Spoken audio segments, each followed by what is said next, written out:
for 3 years now to combat the pernicious influence of Trumpism, the attendant social ills, the contagiousness, the infection of the bad ideas, the shameful levels of defiance, anti-expertise, anti-science, just the stubbornness you get under a fascist cult leader.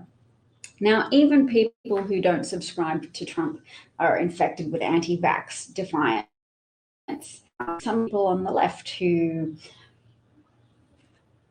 are attracted to concepts of wellness, who have been exposed to disinformation campaigns waged on the internet, a disinformation war against the West, really, because the West predominantly has the computers, the internet access, and the influence to elect governments that sanction Russia.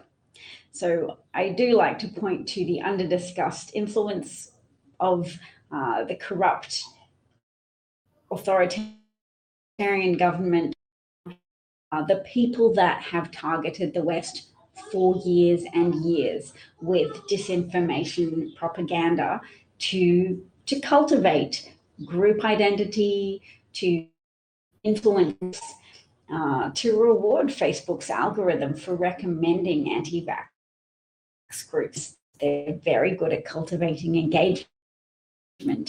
They're very good at helping their enemy make extra mistakes that will cause extra harm. Extra is an important word, or compounding is an important word, because we need to be on the alert that things aren't just black and white. I'm sure there's lots of people in Russia who don't appreciate having their government effectively harvest profits from petrochemical enterprises, and instead of paying tax, to just divert that money into their private accounts, to steal levels of prosperity from the Russian people, and foment antagonism towards the West, and foment a weakening of people in the West, because playing to people's worst qualities, playing to their gullibility, playing to their racism, their tendency to devolve into in-group animosity, in-group versus out-group animosity, that helps people who can't cope with guilt very well. I'm thinking of what would have been Emmett Till's 80th birthday had he not been savagely tortured and murdered by people when he was 14 years old. And the evidence of the ongoing racism today, that there can't be a physical memorial at the site where his body was pulled from a river because it was ridden with too many bullet holes. And students from the University of Mississippi, particularly a Confederate promoting sorority house, encourage students to go there and pose with guns. So if people say, oh yes, America's beyond racism, it's like, well, can America have a memorial to a murdered 14-year-old boy without it being shot at by racists? No, that's still where we are. And I'm really pleased and happy that John Oliver, the British migrant to the United States, a recent episode focused on describing to Americans the kind of discrimination that's still perpetrated now, and the powerfully negative consequences of past discrimination with relation to housing, and the practices of redlining, the practices of refusing mortgages, government-backed mortgages, to American citizens if they lived in certain majority black districts that were marked in red on government maps. And that then became bank policy, inertia bank policy, for even mortgages that weren't government backed, to just not lend to people from those districts, i.e. to geographically trap African Americans in a life of relative impoverishment, to geographically prevent them from upgrading their lives and acquiring the great opportunities for wealth via the acquisition of the buying of property and the cumulative wealth that you could acquire, because property appreciates in value over time when things are going well. Now, instead, people on the left can learn about these things. Maybe even someone on the right might watch a John Oliver show.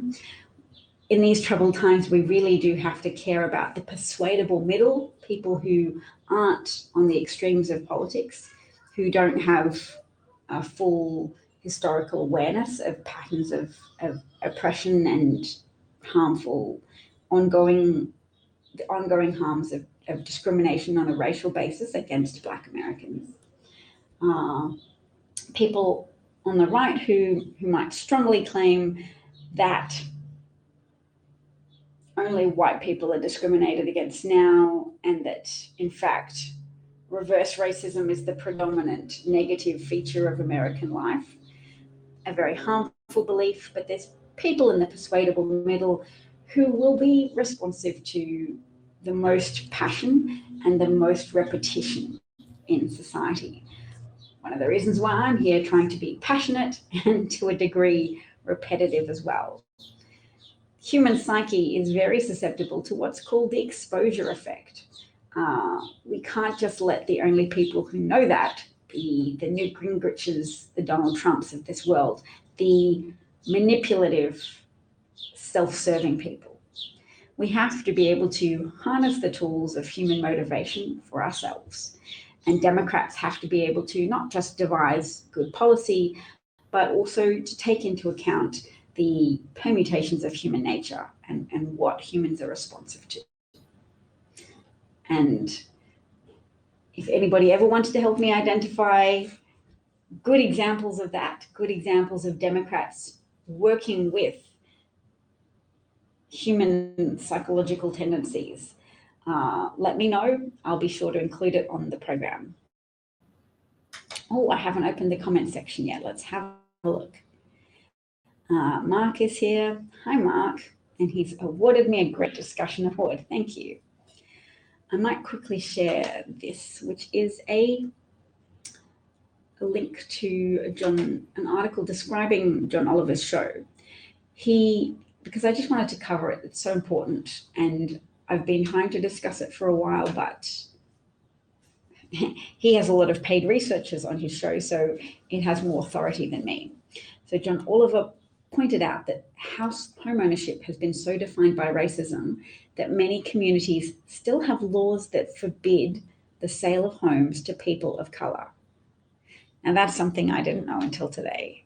There's still communities that have laws that forbid the sale of homes to people of color. Extraordinary. Yes, and entire communities are still living with the legacy of real estate tactics from a not too distant past, such as redlining, blockbusting, and overt discrimination in federal home loans. Redlining, I know that.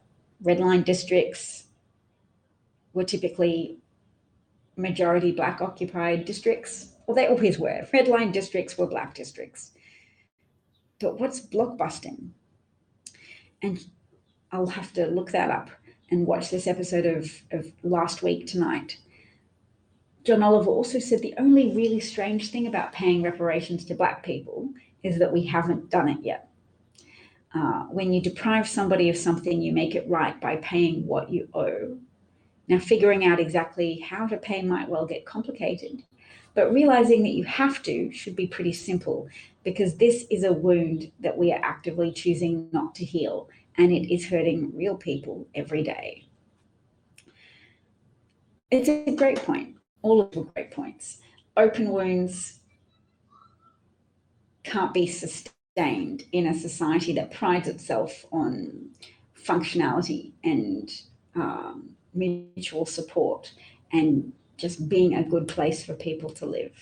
You can't just walk around and avert your gaze from ongoing open wound situations that people were stolen from, and that it's like stealing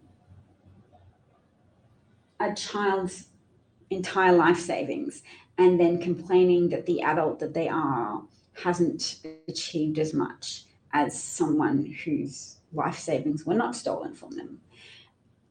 stealing people's opportunities to build wealth, to build support for their families. It means stealing the opportunity to have a home that you can take out a second mortgage on and pay for your children's university education up front. It's stealing layers and layers of prosperity from people, and at the same time perpetuating stereotypes that say they deserve it and that they can't achieve middle-class status because they're inherently incapable of achieving middle-class status. No, middle-class status was stolen. Middle-class opportunities were stolen very specifically, very purposefully, in a very ingrained, institutionalized way that became second nature to America. Mark's asking if I saw John Oliver. I did not see it, but I came across people discussing it. Now, I did promise in the title of today's piece that I would discuss Michael Flynn, because he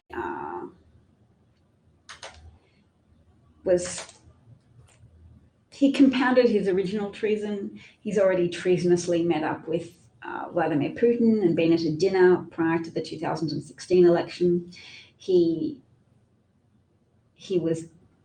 phone calls turned up because of his communications with the Russian ambassador, Sergei Kislyak, and he then lied to Michael Flynn. I use quotation marks because I think Michael Flynn lied to Michael Pence.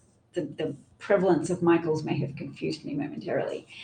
Michael Flynn lied to Michael Pence, but whatever, they were probably all in on it.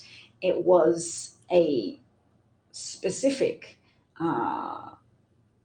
breaking of the Logan Act, which says if you're not in government yet, do not make deals with foreign governments to undermine the actions of the current government in office. Created after somebody called Logan, who did try and make treaties with other countries when he was not in office. You're not supposed to do that. It undermines the functioning of government. And Michael Flynn talking to the Russian ambassador and saying, don't retaliate against Barack Obama's sanctions because we'll just get rid of them any minute now.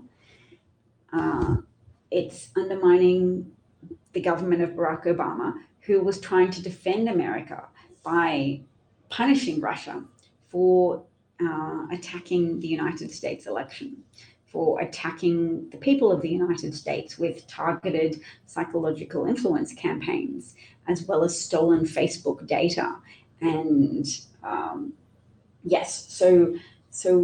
undermining American retaliation against foreign attacks. That's what Michael Flynn did then. And what Michael Flynn has done more recently is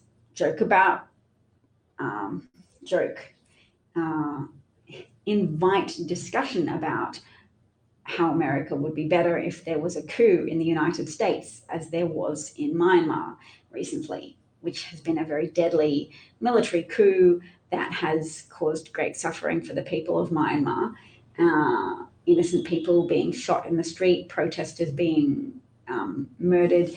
That's what Michael Flynn and his fellow QAnon digital soldiers are joking about, i.e. dreaming about.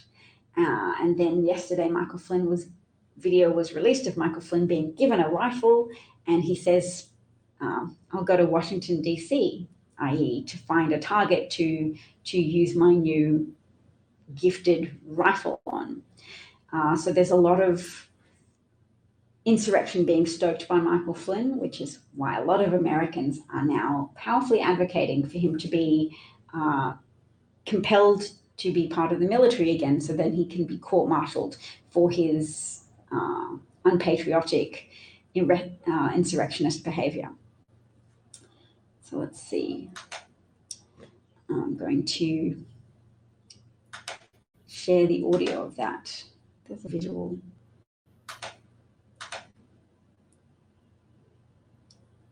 Bookmarks. I saved a lot. Okay, here's the video. 1 million views because this footage is getting around a former federal prosecutor by the name of Richard Signorelli, former AUSA SD, Southern District of New York. So a former prosecutor of some description says, I am calling on federal state prosecutors to consider prosecuting Michael Flynn for any and all crimes he has committed, which are not covered by the corrupt pardon he received from our former psychopath POTUS. As Trump is doing, Michael Flynn is damaging our democracy on an ongoing basis. So here is the footage.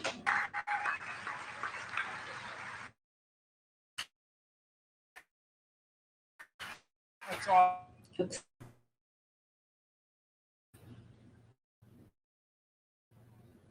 Yeah. Tell us about your. So we were trying to come up with a poll that we thought was appropriate for general, old school woodland camo.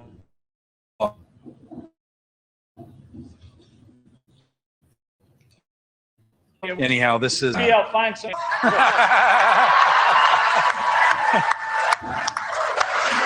This one's Florida compliant. Thank you, sir. That's awesome. And now it's clear. Yeah. Tell us about your. Yeah. So I'm just playing it again. So we were trying to come up with a rifle that we thought was appropriate for a general. So we went with the old school woodland camouflage. So anyhow, this is one of our top quality guns. And Maybe I'll find somebody in Washington, D.C.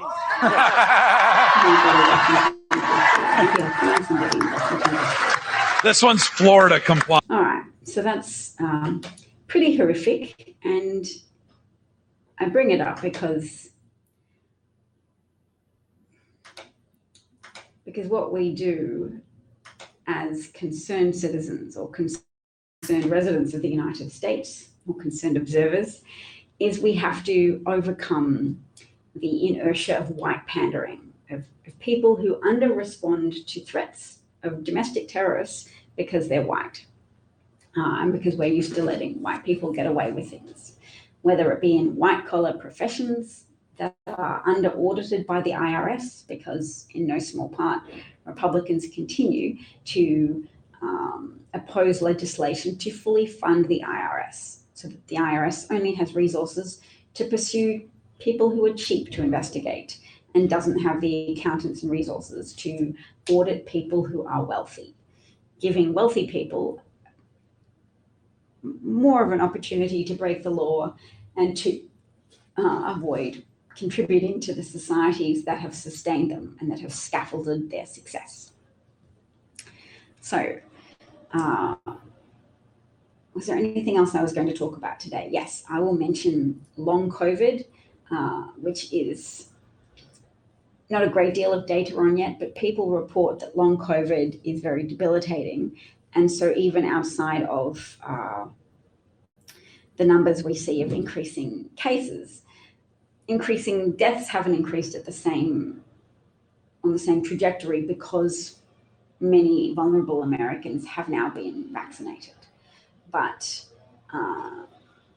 in certain pro-Trump counties, there is a cauldron, a melting pot of opportunity for new variants to develop because of the people who've been indoctrinated against the vaccine, people who've heard Tucker Carlson continually asking questions. Is it right for you? Are there things out telling you blah, blah, blah, undermine, to try and cause an economic recession in the United States? Because an economic recession tends to prompt people to vote out the party occupying office. So Tucker Carlson knows that people are more likely to vote against Joe Biden if the vaccine rollout stalls and the Delta variant then infects so many people that American hospital systems get overrun. Now, at the moment, it's impacting red states more than blue states, and red states are already not that likely to vote for blue candidates, Democratic candidates. So there's been some butt covering from some commentators and some Republican politicians saying vaccination's good. We urge you to get it. Sarah Huckabee Sanders, the potential Republican candidate for governor of Arkansas, recently endorsed by Trump after she spent thousands of dollars at a Trump property. She went online and published a piece about how she's going to get the Trump vaccine because, of course, she's grateful to President Trump, who didn't actually bother to publicly announce that he's vaccinated. So maybe he's not that keen. Hang on, my husband's sending me text messages. I better check.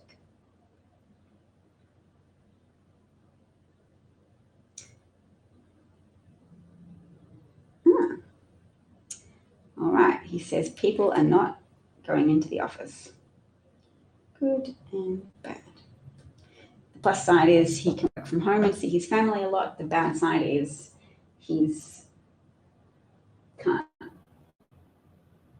meet people. All right, so yes, Delta variant.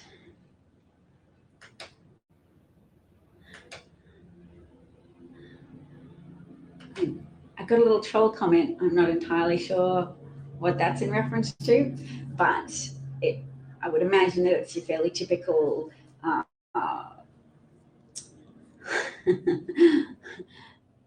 not entirely intelligent contribution to a conversation from someone who has been heavily indoctrinated against science, against their own civic duty in getting vaccinated, to reduce risks for their community and for people in their community.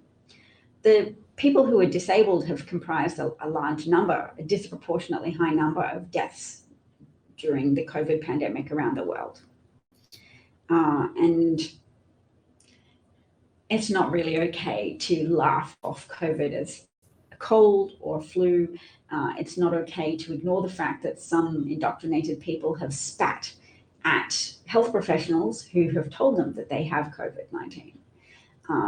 Trumpism has been so invasive into the hearts and minds of anti-vaxxers and Trump loyal supporters that there has been a very increased strain on health professionals, on their mental and emotional well-being, to have to go back into overtime shifts and postponing elective surgery, and knowing that people who need their help are going to struggle in its absence because beds have to be reserved for COVID patients who will otherwise die. And it's not a trivial thing, and it's very antisocial and downright murderous to still be addicted to being right, to suppurating in your wrongness as a Trump loyalist, as an anti-vaccine loyalist in the context of what's happening and the efforts that health professionals are having to put into keeping people alive, and the efforts that health professionals are having to withhold from deserving, innocent patients.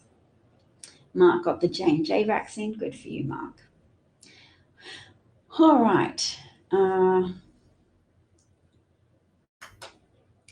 think I better go out with my children. Oh, I will note that Trump's close friend, associate, and inaugural committee chairman, Tom Barrack, is going to be arraigned in federal court today. And a Department of Justice press release states that Barrack acted at the direction of United Arab Emirates officials to influence US policy, and that his criminal acts are a betrayal of the United States. So good to hear Department of Justice officials calling out betrayal. As white people, any white listeners, any listeners of any color, we all have to strengthen our muscles for calling out dangerous behaviors.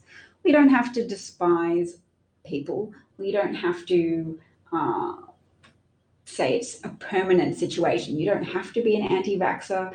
We don't have to condemn people to buckets forever. We just have to call out their wrong ideas in the present moment. We have to call out their destructive behaviors or their treasonous behaviors in this moment, because people can change.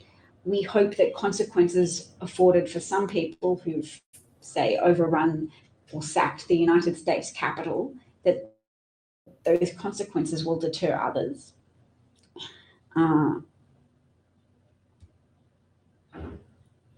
Okay. I wanted to read out loud someone who had long COVID, who still has long COVID. She says, it's the hardest thing I've ever had to face. It's affected my life in every facet, from my physical and mental health to finances to career to family planning. For 3 long months, I didn't think I would survive. The trauma and suffering long COVID brings cannot be understated. My sources in the long COVID world are still struggling health-wise and financially. They don't know how they'll work and money is running out. On top of no income, they often have thousands in medical bills for seeking treatment, often fruitlessly. I still have conversations with many good-intentioned people who've never heard of long COVID. This includes healthcare professionals. Lastly, cases are rising rapidly amongst unvaccinated populations. We're still in a pandemic. This means, in addition to the millions we anticipate to already have long COVID, more will develop it, equaling more sick leave, disability, insurance claims, and stretched overwork systems. Every bit of pulling together we can do, every bit of energizing ourselves we can do, because we can't just give up. And when I say that, people can and do give up all the time, but it is unconscionable to give up.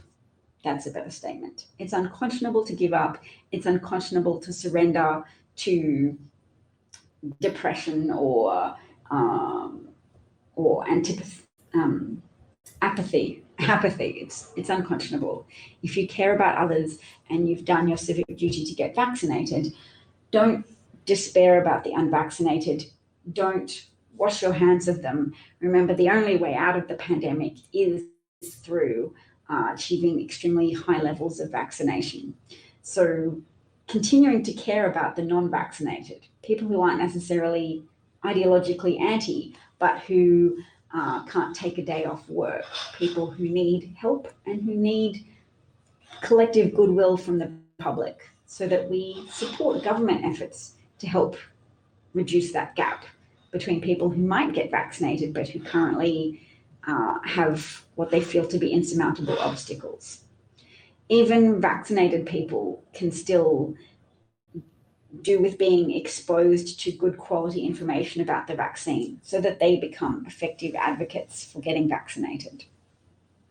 That's important. We're not just talking about people who don't have the vaccine. We're talking about equipping everybody with the sometimes complicated calculations that help better risk calculations to be made.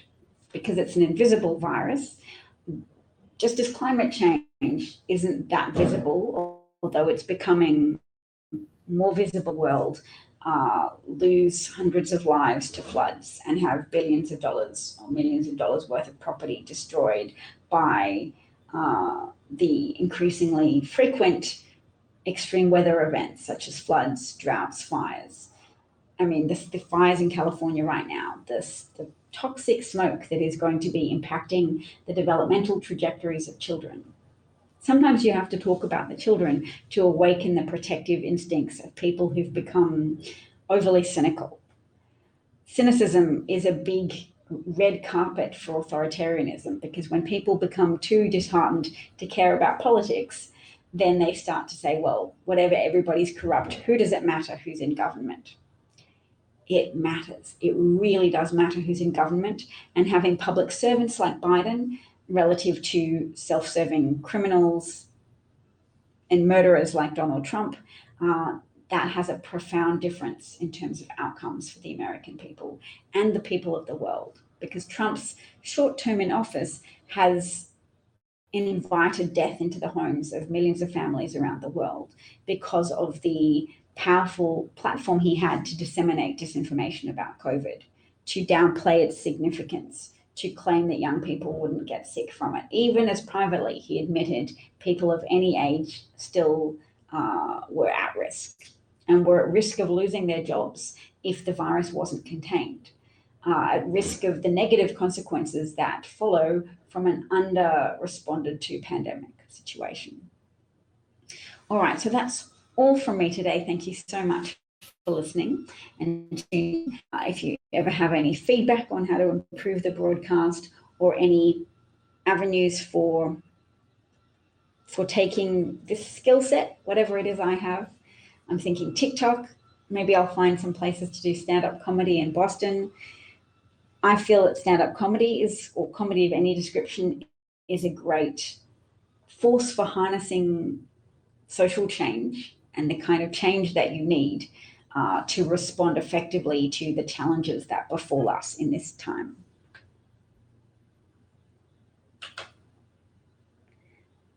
Oh, hi, Joe Cool. Sorry you've been silenced by a moderator. Oh no, Christopher's here. Christopher has also been silenced by a moderator. I have to unmute user.